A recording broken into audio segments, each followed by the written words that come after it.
Hey, everybody, welcome back. I'm Susan Linder, your host of the Innovation Storyteller Show.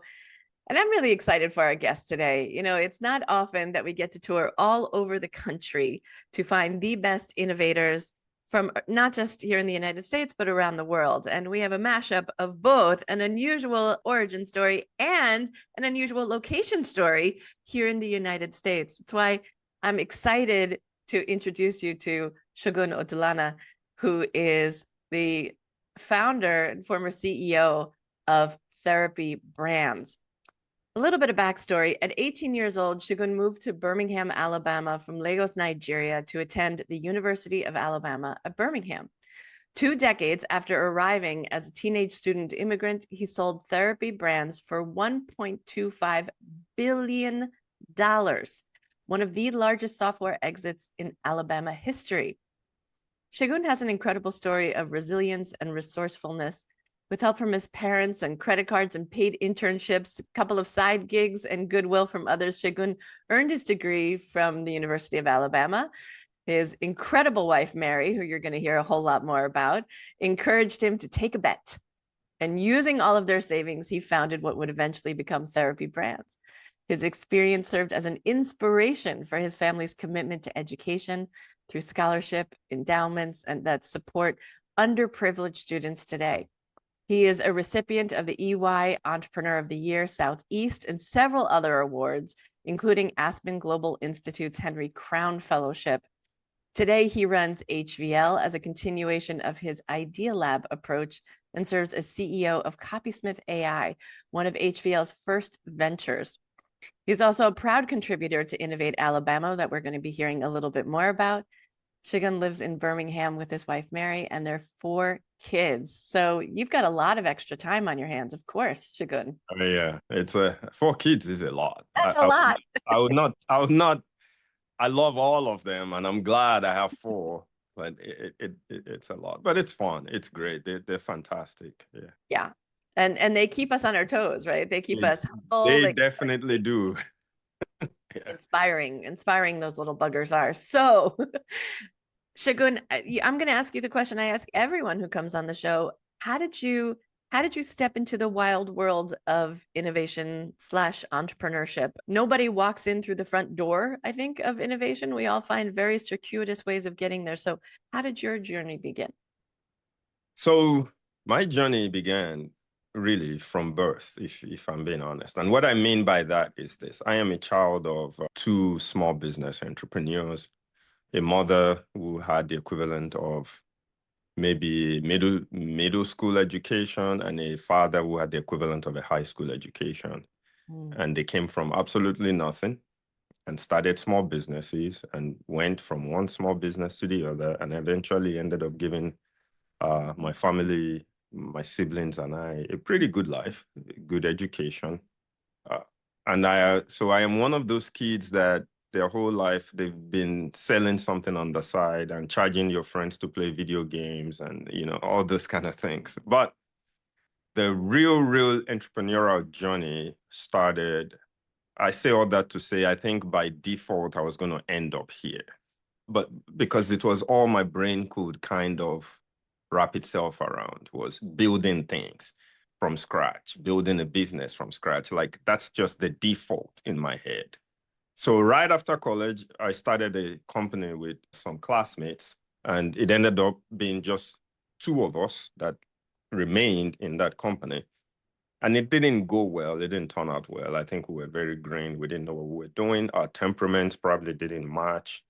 He was an unbelievably smart person, but I think what he wanted from his entrepreneurial journey was different from what I wanted from my entrepreneurial journey. So I was left with the company. Do you know what that was at the time? Did you know what you wanted from it at the time? I wanted to build a software company, single product software company. Find somebody to just go build this thing for. But he was very, very smart. So he just loved problems, which meant he was a tinkerer. Like he liked the projects. He liked getting interesting projects from people and doing projects. So you could almost consider it like he wanted to build a consulting business and I wanted to build a product business, if you get what I mean. Yeah.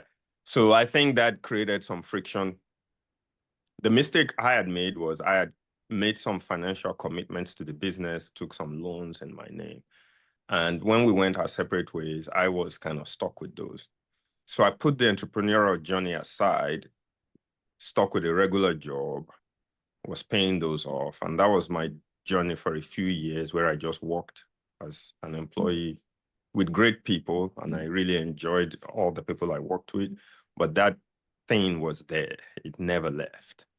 And one day while I was whining about my job, my wife looked at me and said, look, everybody knows what you're built for. Everybody knows what you're looking for. Go do it. And if you fail, that's fine. You can go back to having a job and I'll be here to support you the whole way. And I went in after that and I quit my regular job and kind of started my entrepreneurial journey over. But this time it was different. You didn't do it as Shegun, you didn't do it as a side hustle, right? You just said, I'm going to quit cold turkey and dive right in. This time I believed I needed to go all in. I'm not sure that is true for everybody. Okay. I'm not like prescribing this for every entrepreneur. But for me, I felt I needed to go all in. So I did. I quit my job. Thankfully, my bosses were very gracious to me at the place I was at. Even they kind of expected me to go be an entrepreneur. So it was that obvious that this was my path in life. I guess because I was always coming up with ideas and things to go build and problems to solve in the world. So everybody kind of knew that's how my brain works. So they were very gracious and they actually did not let me quit immediately, which how often do you see that? They literally gave me an off-ramp and said, hey, you'll be here till X period, and we'll keep paying you till X period, even though I just went in to quit. So that was the first gracious act I kind of received in this new journey. But what was different this time was also that I had created some frameworks around how I thought about entrepreneurship. I knew myself a little bit better, and I had crafted a filter of some sort that I was going to think through this journey. So I was going to start back as a consultancy again, because I wanted to be able to make some money, but I also wanted to run into problems. I wanted to curate a set of problems and see which one matches my criteria. And I created 5. I wanted it to be a problem in a very large market. And when I say large market, I meant a large number of potential customers, not like just revenue size. Boeing is in a large market, but that's a different kind of large market, right? It needed to be in an industry I could see, like, so the customers needed to be people I could see myself getting excited every day to serve for the next 10 years of my life. So that was the other thing. The third thing I told myself, and you'll get why probably as we keep talking, was it needed to be something that I did not need to go out there and have to sell one by one. Because I'm not like, I back then I wasn't really like the outgoing, go talk to everybody, sales guy type. No, but I also believe that ideas needed to have points of leverage. Ideas needed tailwinds. So for that reason, I wanted it to be something that would take advantage of the web. It needed to be a SaaS-based business because I felt that was where the world was going back then. So those were some of the things that I'd kind of put together. There is a 5th one. I can't seem to remember what the 5th one was. It will probably come back to me. But large space, I could serve them for 10 years. Needed to be web-based or SaaS. That was kind of how I was defining it then. I needed it to not be something that I had to start out with a sales team for me to be successful. Oh, and the 5th thing was it needed to be something I could build a team around. So if the idea was a one-person idea that I could just execute on my own, I wasn't that interested in it. Because Susan, I realized that I work best in a team through people. So in a sense, what I had done was I had crafted a set of criteria that leaned on my strength and took advantage of tailwinds in the world, in a sense. That was what I was looking for. So I used the consulting vehicle as a way to get problems to come to me as a software engineer. So I would go out there and look for companies that have problems. But my goal was really for those things to lead to the one thing. And that was really what led to the company I eventually created called Theranest. And then later on, we created a holding company called Therapy Brands. And what did Therapy Brands do? So Theranest started as a software for mental and behavioral health. As I was going through doing consulting, I ran into a counseling center here in town in Birmingham. I knew nothing about mental health, Susan, just to be honest with you. But I had driven past this place dozens and dozens of times because it was near the college campus. Turns out a friend was on the board, and this friend said, hey, we're thinking about what's next for us technology-wise. Can you come talk to us? Can you come talk to the team? So I went there and I realized, oh, these people are trying to build an EHR. And I was like, why do you want to build an EHR for yourself in 2012? Just go buy one. Exactly. They're standardized Exactly. and they have so much process involved. That's electronic health records for those of you who are not in the health space. Yeah. Yeah. So they were really looking for an electronic health record. But Uh-huh. to me, I was like, number one, I don't think you can afford for me to build an electronic health record for you from scratch. But here is what I realized, Susan. They were looking for an EHR that was designed for mental health. That was one. And there were several of those. But the second thing was the tailwind. They were looking for an EHR that was designed for the time.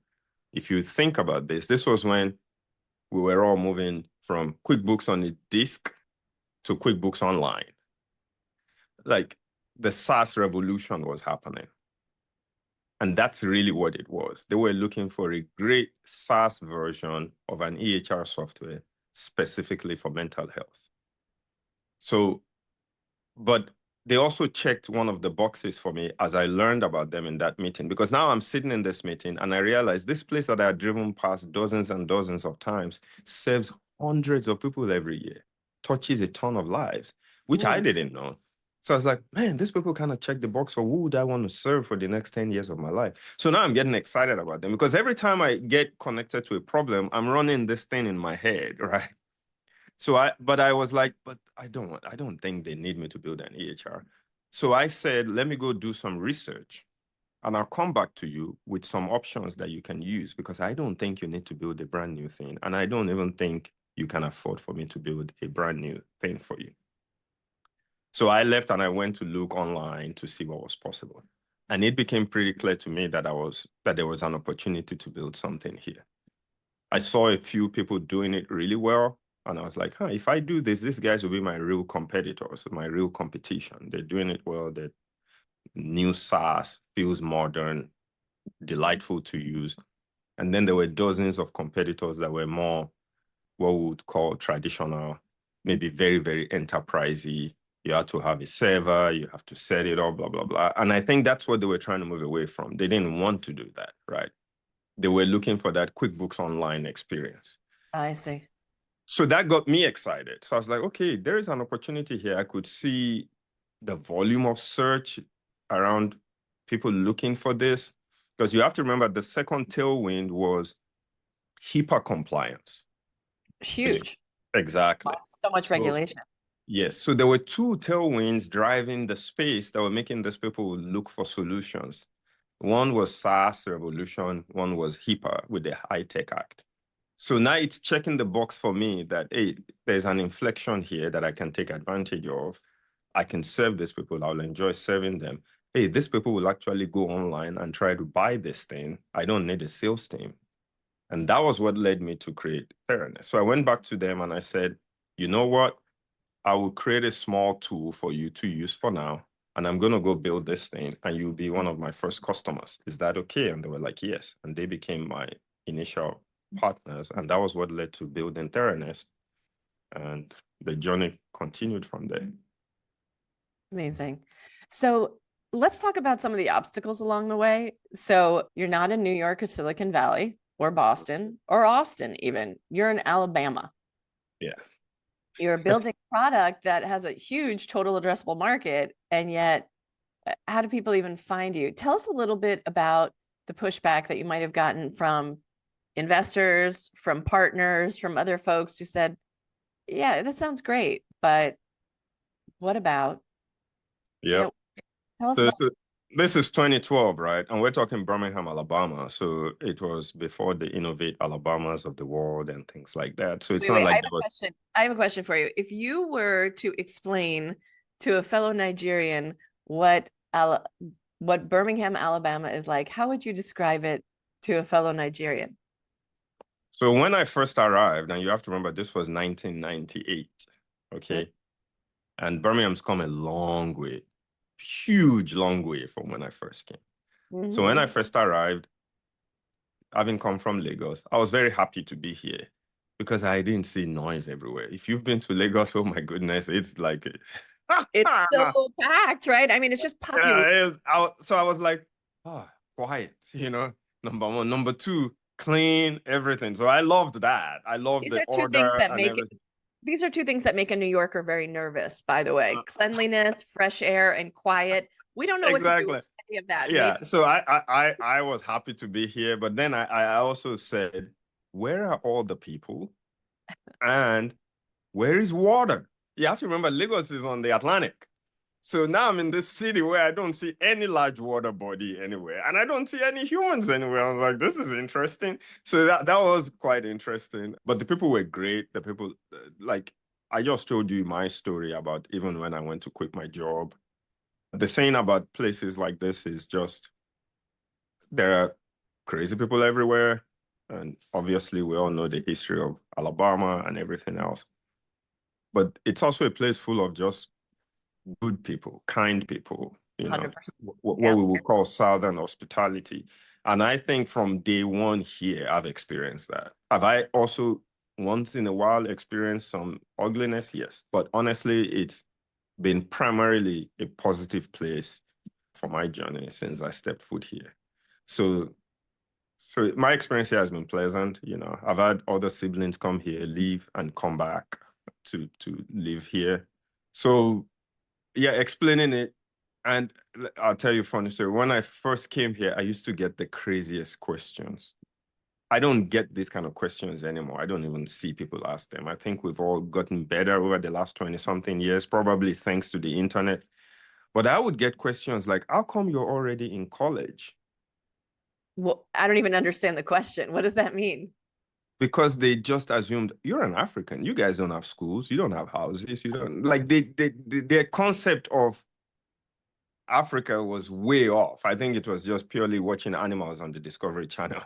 Oh gosh, wow. So, Uh-huh. so one person did ask me one time, like, how did you get here? And I was like, I'm not, like, I didn't get the question. Like, how did I get here? I'm assuming this person doesn't know planes fly from this. So, so I would joke like, oh, how did I get here? I swam across the ocean, but I was joking, like things like that. So but over time, as people's knowledge have increased, but let me tell you an experience that changed. And I would get upset when I get these questions. When I first came here, I would get upset. Like, what is wrong? What kind of stupid questions are these? Mm. Until one day in my English class as a freshman, a the professor, for whatever reason, said, how many of you are not from here? And people raised their hands. And it's like, where are you from? And somebody was like, oh, I'm from New York. I'm from this. I'm from that. And he asked a kid that was from New York, what did you think you would find when you get here? I think this was 101 or 102 English. I can't remember. Mm. And he said, and I've never forgotten this phrase, so I still talk about it because it was so funny to me. He said, oh, I thought I would just expect to see people driving tractors to class. And I'm sitting there, an 18-year-old, and it finally clicks for me that your reaction is the wrong one. You're getting angry, but you shouldn't get angry. You should be educating people. That's part of your job here. You're an ambassador. Because this is a kid from New York. He's not even from the other end of the world that clearly has the wrong conception about Alabama that's in the same country. So why do you have such a high expectation for people to know anything about you all the way in Nigeria? And that really kind of changed my perspective on this. And I stopped getting angry whenever I got crazy questions after that, because then I really realized we're all just living in our own little bubble.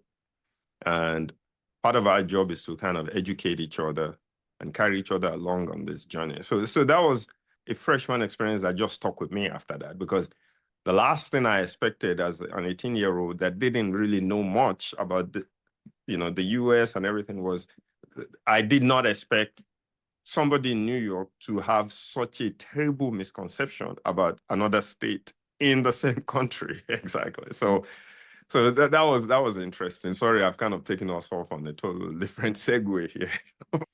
It's just fascinating because, the stories that we tell in order to move innovation forward often come with these hidden barriers that we're not even aware of. Yeah.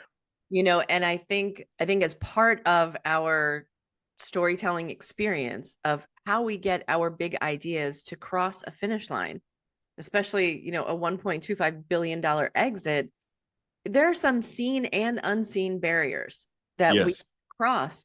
And so I think the story is actually indicative of, for all of my listeners to say, where are the seen and unseen barriers that I am confronting that I may not even be aware of? And a lot of the work that I do with my clients is we always start off with an empathy map. This is a design thinking principle where we stop for a moment before we ever decide to write the story. And we ask the question, what is influencing my listener before I even begin speaking? What are they thinking about? What are they feeling? Who is influencing their decision making? Where are they getting their information from? So addressing those four quadrants of listener intent and listener awareness of the problem, of us, of their own biases is really critical. And I think you've just highlighted some of that. The two big questions on the empathy map are, where is my customer? I put it in New York terms because that's my background. Where's my customer, my potential customer, bleeding from the neck? Like, where can I come in and rush to be a hero to that person? And the bigger question is, once I save them, how will they become a hero to everyone else in their organization? What's the gain for them? And it may be a raise or a promotion, but it may also be the biggest gain that they get from the conversation is to save the company time, money, productivity, or in your case, maybe even save more lives than they ever could before, from suicide, from PTSD, from lots of other things that could be impacting them. So once I understand the biases, what people are reading, looking at, and listening to, and then I come back in and say, okay, now I get the pain. I don't just come in with solving a business problem. There's a whole bigger issue that needs to be addressed first. And we all have those lingering biases and we need to check them. And so do our customers. So do the venture capitalists we go and pitch. So do the partners that we want to work with. And so we might need to take a chunk of time to dispel, that Alabama is an entrepreneurial, may not have the structures in place right now for an entrepreneurial ecosystem, but boy, we're going to do everything in our power to build it. Hence Innovate Alabama coming about. Exactly. And, talking about storytelling, one of the skills I did not quite have to the extent that I should have when I started this journey was effective storytelling. So it took me 10 months to get the first dollar after I launched Theranest. Ooh, that's tough. That's a lot. And the first dollar of investor money, just to be clear, the first dollar of investor money. And the reason was because, many people don't know this, but Birmingham is a huge healthcare city. Top research. UAB is one of the top research universities in the country. It's part of how I ended up here because I have an older brother who's a physician that chose to come to UAB because medical school, all that stuff. So when I launched Theranest and I started talking to angels, they could not understand why this guy who doesn't have any healthcare experience, has never sold in healthcare, wants to launch a healthcare company. And I could not fully get them over the hump. That was one. And it's not like we have some large angel community here back then, not now. Now there are a lot more people doing angel investing in Birmingham, but back then. So that was one hurdle to cross. I was also pitching an idea that did not require a sales team. So think about this. I was going to build a SaaS software and people will come online and I'll pull them in. But if you think about this within the context of healthcare, these people are used to healthcare where you go and you sell. That's how healthcare worked, right? You have a sales team, you go, you sell. And the idea that people will suddenly buy an EHR online, like they buy other things online at the early days of SaaS, Right. SaaS penetration back then was probably not even 20%, if you think about it. Mm-hmm. It was very hard for people to wrap their heads around. So my inexperience, the fact that people didn't realize we were hitting an inflection point with SaaS was a huge stumbling block to being able to raise money. So even though I started building the product around December of 2012, my first check took 10 months for me to raise 250. That was all I was trying to raise, $250,000. And let me tell you, Susan, here's a funny story. Around then, I saw this article and I've kept it. I had to go back and find it, and then I did, and I kept it. It was in the Harvard Business Review, and it said the title was "Don't Build Your Startup Outside of Silicon Valley." And I was like, okay, you're not helping me or encouraging me. And one of the reasons in the article was you won't be able to raise money. So here I am, I'm sitting here and I'm like, golly, I can't raise money, but I am not moving to Silicon Valley. I'm going to freaking build this thing here. So that was very interesting. And we talked about EO in the consulting period before I launched Theranos. If you remember, I was doing consulting. I would go to different companies. A local business guy that was an EO member, I had actually interacted with him trying to build a software solution for his business. It was a franchise. Yeah. And for those of you who don't know, EO is the Entrepreneurs Organization. I was a member for 10 years, and Shegun has spoken at a couple of EO chapters. So EO members, if you're listening, a great speaker to have for your inspire your members for sure. Go ahead. Exactly. So he heard I was trying to raise money, Mm. and he said, hey, come talk to me about this thing. I never built the product for him, actually, because the franchisors decided they would take on the problem and solve it for them. So we just became friends. I never actually, but he saw something, and I'm grateful for that. So he came and he was like, hey, tell me about this idea. So I did, and it was my first check. He gave me the first $75,000 of the $250,000. And when he gave me the check, his name is Dan. Dan looks at me, and he didn't remember this, but I never forgot. He said, I believe in you. You're a very sharp guy. This may not go anywhere, but the next thing you do, let me know. And I was like, dude, I don't care if I have to deliver 1 million pizzas. I didn't tell him this, but I was thinking it in my head. You just told me that you're going to give me $75,000. And if it goes to zero, I should come back to you for the next thing. No, I have to find a way to make your $75,000 turn to something, you know? So that was great. And it was the first check. And then after that, a few other angels came in and completed that round. And the constraints really helped, because in those 10 months, Susan, I had to figure out how to keep this thing going. I found what worked, what didn't work. We kept building the product. It was blocking and tackling, trying to get customers, because I launched it in April. So I started building around December. I launched it in April to that first counseling agency. And then May, I had the second counseling agency and fully launched and started adding customers. And the 250 was the only capital I had to raise on the balance sheet, because the constraints in those 10 months literally let me know this works, this doesn't work. This is what you need to do. Don't do this. Like, I didn't have money to waste. So when the 250 came, I literally knew where to just put it, and we just took off, and that was it. Sometimes a lot of innovation comes out of constraints. I think constraints are actually huge drivers of innovation sometimes, because it makes you think differently, and it makes you really track what's working and not working. And serendipity kind of shows up and does all these things. You're forced to learn, you're forced to optimize quickly. And that was very, very helpful for us. So take us now to, I love this story about Dan in EO, right? And I think I might actually know Dan as a former EO member myself. Nursing home franchises, That's it. Yeah. You got it. Such a good guy.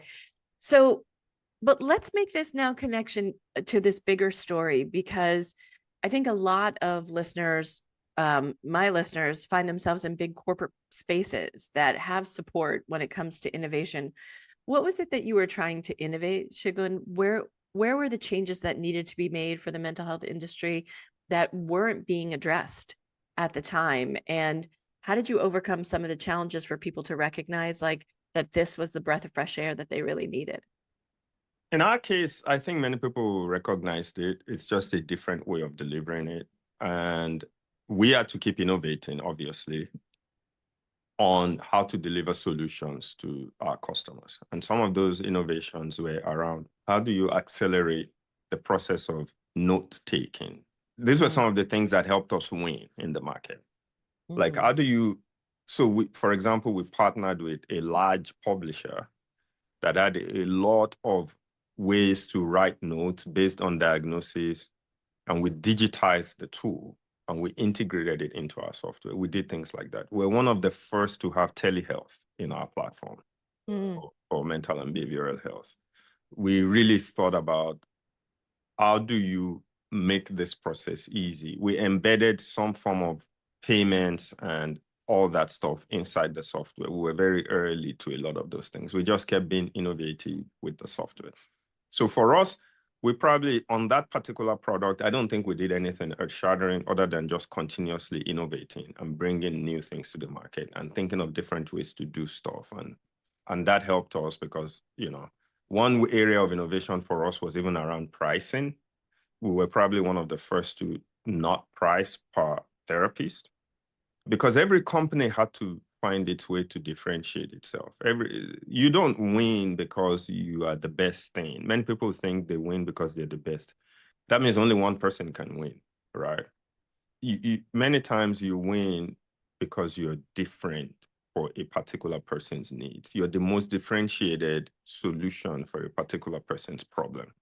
So one of the things I try to tell entrepreneurs all the time is find your differentiation point. Find the thing that makes you unique and special for that particular customer, not necessarily that you take what a competitor is doing and you try to be the best at it.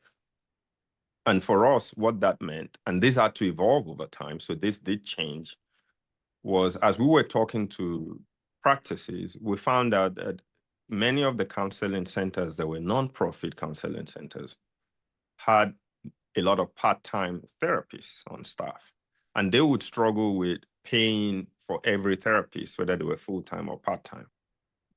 Because if I have 20 therapists, but 10 of them are part-time, do I really want to pay $25 for the 10 that may just work 1 day a week or 2 days a week in some of those nonprofit settings? So we innovated on that and we said, hey, we don't charge per therapist. We charge based on number of active customers or active patients that you're seeing. The truth is they probably ended up paying the same thing, but they felt the price matched the value. So an active patient is somebody you're actually scheduling and getting paid by. And all of a sudden they were fine with that. And that really helped us. We started getting a lot of large counseling centers that were nonprofit counseling centers. They were actually paying us a pretty large average revenue per account, but they felt it matched the value they were getting. Now, over time, as we also started capturing a lot of private counselors, they would sometimes have a problem with paying based on number of active patients because some of them would have built a large patient base, there may be 3 people in the practice, and now they didn't want to pay based on active patients. So in that case, we had to also tweak the pricing a little bit for them to match their needs. But part of what helped us win initially was that differentiation, because now we could differentiate ourselves from everybody else in the market that was charging per therapist. So innovation can be around pricing, it can be around the technology, it can be around delivery, and obviously if you can combine multiple points of innovation when building a company, you can really, really accelerate your growth. So take us now to where you are and some of the things that you're working on. And I do want to take just a second to talk about Innovate Alabama, because you've been instrumental in putting this together. You recognize that as you were starting your business, that the infrastructure around an ecosystem, whether it's venture capitalists, great university systems, great, graduate students who are able to help you with some of this work, the funding ecosystem, the partner ecosystem, even the sharing of ideas or as an entrepreneur is so important. You said it, you didn't want to be a solo practitioner, you wanted to build a team. So tell us a little bit about how you're working with Innovate Alabama, how that got started, and what you hope it will portend for other entrepreneurs in the South. Yeah. So several years ago, the governor put together a working group of some sort led by business leaders, some entrepreneurs like me, and invited us to think differently about how to drive innovation and early stage venture in the state. And one of the things that came out of that was Innovate Alabama. And Innovate Alabama is really very instrumental now in deploying capital, in attracting capital, and just lifting up the whole state from an innovation and new company creation standpoint. So that's the goal of Innovate. And that extends from working with VCs to even driving things like educating the world around Alabama's natural beauty as a place to come and be part of nature. They do that too. Like the whole ecosystem that would attract great talent, attract capital is what Innovate is about. So there's a lending component to that for businesses. There's a venture capital component to that. There's the state tax, federal tax incentive component to that, all towards driving early stage innovation, venture creation in the state of Alabama. So they've been very active, moving very, very fast in really just taking advantage of this opportunity for the state of Alabama. And it's been fun to see them do their work. So how do you think it's changed over the last 5 to 10 years? What do you think is the biggest shift you've seen? I think this is going to be a long-term journey for us because behavior doesn't change easily. You're not suddenly going to create Silicon Valley in Alabama, but we're going to have our own version of whatever drives innovation for us here, right? So one of the big changes is just a more fertile ground for capital to come into. A lot of barriers around new capital, new fund creation, early stage funding has been removed for people who want to come here and deploy capital. We've been able to attract a lot of accelerators and all forms of venture creation activity into the state. Right now, we are working with Innovate to also take advantage of corporate innovation and help drive innovation among our large corporations here in Birmingham to drive some of their capital towards new venture creation. So those are some of the things that Innovate Alabama has been very involved in. Those are some of the changes that are happening over the last 5 years. And, it's like a flywheel. You just keep pushing, and I think eventually it will just keep increasing the momentum, and hopefully that gets us to a great place when you look another 5-10 years from now. Yeah. Are there a couple of technologies that you think are really going to have an amazing opportunity in Alabama? Yeah, so Innovate Alabama and the state are focused on certain things like mobility. We have a lot of car manufacturers here, Mercedes-Benz and others, advanced manufacturing. Auburn University is a major manufacturing engineering school. We have healthcare and biotech at places like UAB. So those will all be areas of focus. There's construction tech. Alabama has very large construction companies, some of the largest in the Southeast. The largest aggregate company in the US is here in Birmingham. It's kind of a very interesting place where you have this concentration of very large private companies that are like the top in their field relative to the size of the market. So how do we take advantage of that? How do we take advantage of a large healthcare ecosystem, a large construction ecosystem, a large technology and transportation and mobility ecosystem? There's a lot happening at the coast with space. We have Huntsville. It's a large area for space research. You have Airbus here. You have Blue Origin. So there's a lot to do to take and build something out of. And that's a big part of my work now. That's a big part of what Innovate Alabama is also trying to do. And we're trying to partner with them to make that happen. What do we do with artificial intelligence? Huge part of the future, and what's going to be the impact of AI on a lot of those different industries. Yeah. Yeah, I was just in Alabama 3 weeks ago. I was working with innovators at the US Air Force who Hmm. are tasked with becoming really the innovation leaders of the space. And so the military also has a presence in Alabama. Yeah, Um, big and big there's research presence too. Yeah. huge research presence as well. Yeah, absolutely. And it's amazing to me to see the communities between Birmingham and Montgomery and seeing the shift that's taking place there. I think the more that connection between the brilliance that lives within the walls of those organizations spills out into the community and it really becomes integrated. Like I don't think about going to San Francisco without thinking about being part of the tech ecosystem, right? I mean, we're talking on the trillions of dollars, right, of investment that's gone into Mm-hmm. spaces.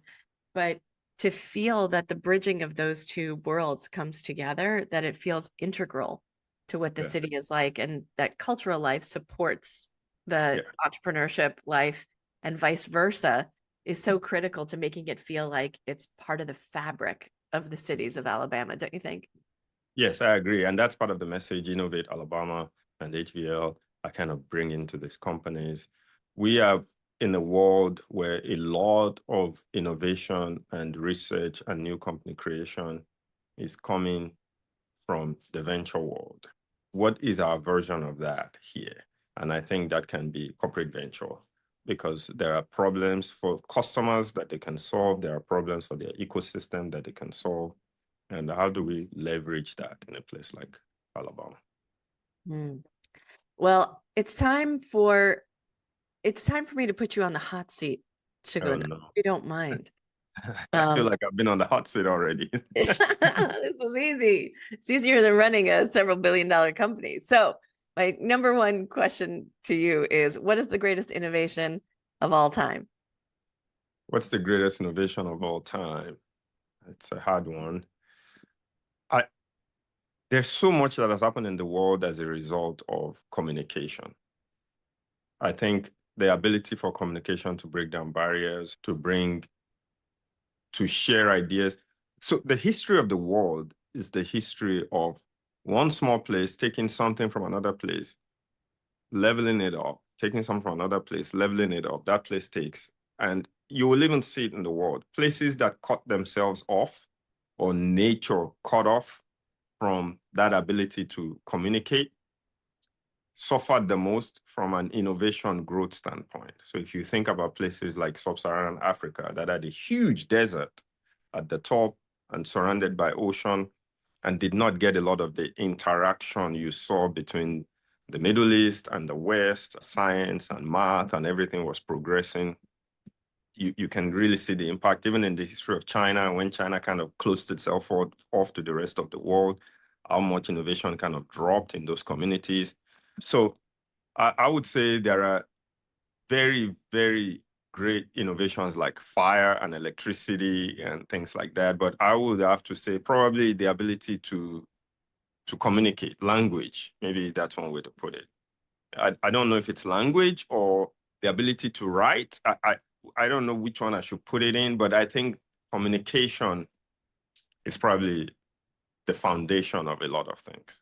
I don't know how much communication happened between the cave masters when the cavemen when they struck fire the first time. So maybe like we were talking, maybe it's fire at the beginning of it all.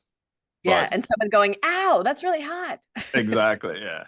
But the ability to now take how to create fire and pass it on to that next person, and that next person, I think, is a foundation to the world we're in today. Yeah. Okay, greatest innovation of all time. We are innovation storytellers are here to dispel the myth of the one-man genius without any support. Obviously, your wife Mary would agree because you would not be here 100%. without her Yeah. constant kicking in the butt, from Yeah. what I understand. So, if you could join any innovation team in human history, which team would you join? Oh my goodness. What would be the most fun, most exciting? Going to space would have been exciting. Mm, yes. Or being part of that would have been exciting for sure. Okay. So I think that with would have been very exciting. Yeah. Yeah, sending someone up into space. So would you have wanted to be in the spaceship or on the Not ground then. getting Maybe it? now, but not then. Maybe that's a little too terrifying. No. Okay, and lastly, what is the innovation that you wish existed in the world? Either something that drives you totally crazy that you wish somebody would fix, or something that you wish for humanity to have? I would say, given the impact this has played in my own life, scaled knowledge everywhere. What does that mean?